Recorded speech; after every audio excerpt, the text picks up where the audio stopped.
esperar. Dá um pouquinho mais de volume que agora é a hora da onça bebeada lá do bicho pegar. Não é apenas aquecimento. Por enquanto, aquecimento no seu caminhão. Conferindo ali o freio.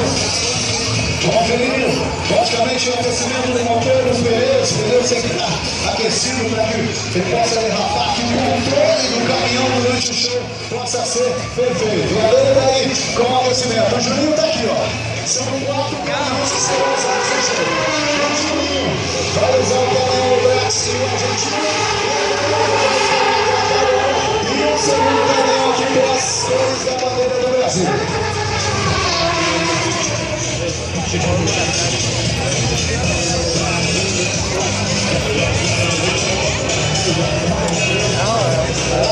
Cada curva já sai o Juninho. Na curva é o Juninho. Caminho de aquecimento.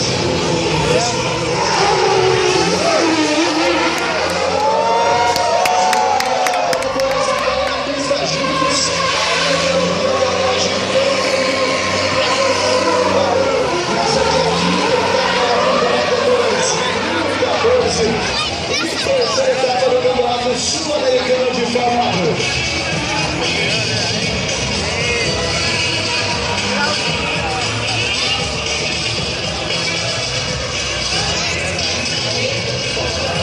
O Juninho vai lá, fazendo um zerinho, fazendo 8. É o seguinte, ó.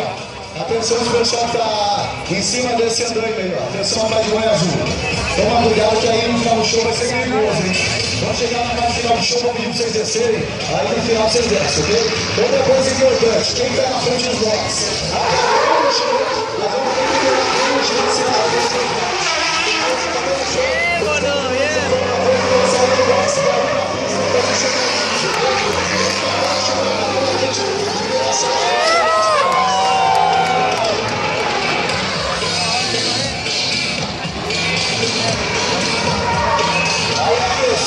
Aquecendo o caminhão no box.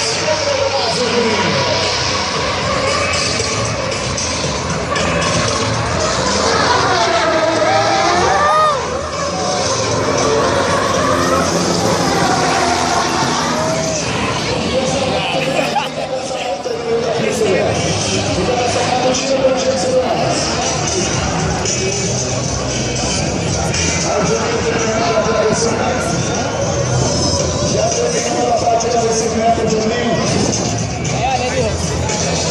Está liberada caminhões posicionados